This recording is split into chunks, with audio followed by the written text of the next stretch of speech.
Good morning সবাইকে।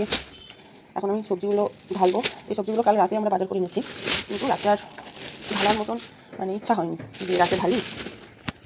তাই এখন এই সবজিগুলোকে আগে ঢেলে নেব, তারপর আমাদের জিনিস আমি দেখাবো। সবজি বাজার করা হয়েছে, কিন্তু সবজিগুলো কিছুই গুছানো হয়নি, গুছিয়ে ফ্রিজে ঢোকানোর মতন আর মানে ইচ্ছা হয়নি আর কি। তো ওই জন্যই বলে যে সময়ের কাজ সময়ে করে নেয় ভালো। যাই হোক, কালকে আর ভালো লাগেনি, তাই করা হয়নি।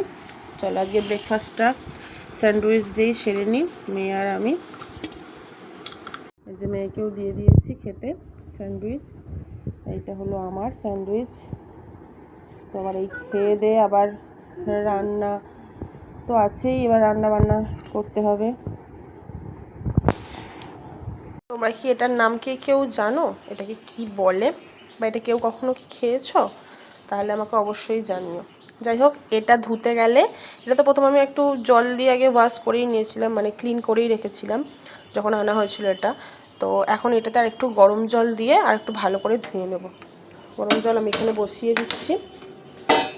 তো গরম জলটা হয়ে এটা ভালো করে আগে ধুয়ে নিয়ে তারপরে এটাতে সমস্ত কিছু যা যা লাগবে, মশলা টশলা আর যাই লাগুক সব মাখাবো।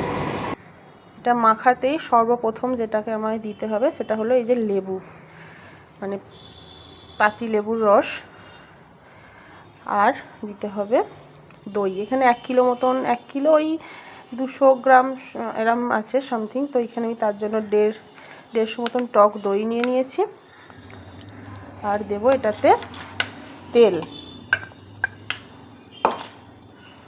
দিয়ে দেবো একটু বেশি করে। এই জিনিসটাতে তেলটা একটু পরিমাণটা বেশি লাগবে। আচ্ছা, আর দিতে হবে হলুদ, দিয়ে দেবো হলুদ। এই জানো তো, এই জিনিসগুলো আমার বাপি বিয়ের আগে মানে যখন চিকেন কিনতে যেত কখনোই কিনে আনতো না।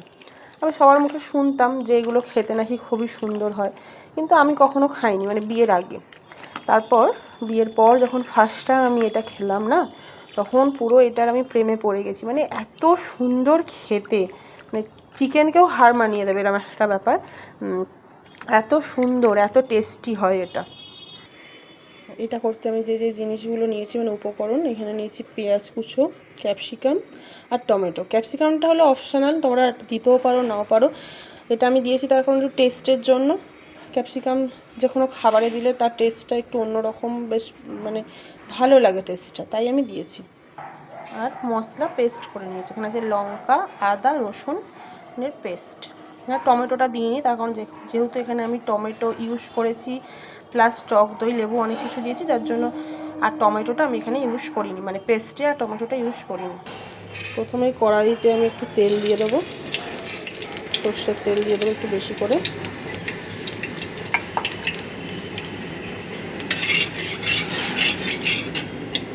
এখানে আমি গোটা ফোড়ন কিছু দিয়ে দেবো, জিরে, গোটা শুকনো লঙ্কা আর তেজপাতা। তারপর দেবো কুচনো পেঁয়াজ, যেগুলো আমি কুচিয়ে রেখেছিলাম, সেই পেঁয়াজগুলো দিয়ে দেবো। পেঁয়াজগুলো এখানে আমি একটু নেড়ে নিই। তারপর এতে একটু দেবো চিনি, সামান্য চিনি, যাতে জাস্ট কালারটা আসে ওর জন্য। মানে চিনি দিলে পেঁয়াজের একটা কালার আসে, তার জন্য অল্প একটু চিনি আমি এখানে অ্যাড করেছি। পেঁয়াজটা হালকা ব্রাউন হয়ে এসেছে, তো এখন এর মধ্যে আমি দিয়ে দেবো টমেটো কুচো আর ক্যাপসিকামের এই কুচোগুলো। লাল করে ভাজা হয়ে গেছে, এবার এর মধ্যে আমি এই যে পেস্টটা দিয়ে দেবো। মশলা দেওয়া হয়ে গেছে, এবার দেবো হলুদ,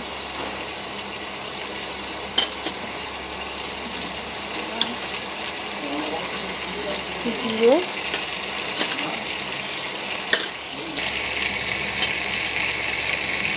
গরম মশলা আর ধনে গুঁড়ো দেবো অল্প করে। আর রং হওয়ার জন্য হালকা একটু দেবো কালার লঙ্কা। এটাকে ভালো করে কষিয়ে নেব।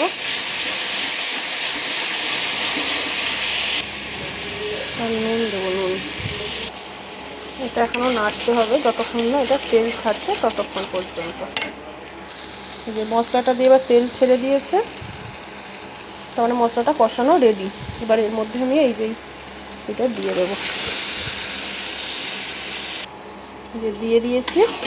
এবার এটা কষাতে থাকি, তারপর এটা ফাইনাল লুক আমি তোমাদেরকে দেখাই ঠিক কেমন দেখতে হলো এটা।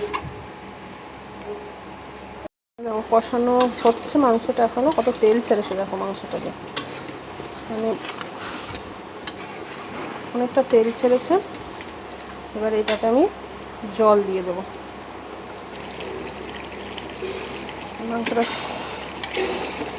মাংসটা সেদ্ধ হওয়ার জন্য আমি এখানে একটু জল দেবো, খুব বেশি জল দেবো না, কারণ এটা কষতে কষতে প্রায় অনেকটাই সিদ্ধ হয়েই গেছে। ব্যাস অল্প একটু জল দিয়ে আবার এটাকে ঢেকে দেবো। এই যে আমার চিকেন রেডি। এবার এর ওপরে একটু দিয়ে দেবো ধনে পাতা কুচি।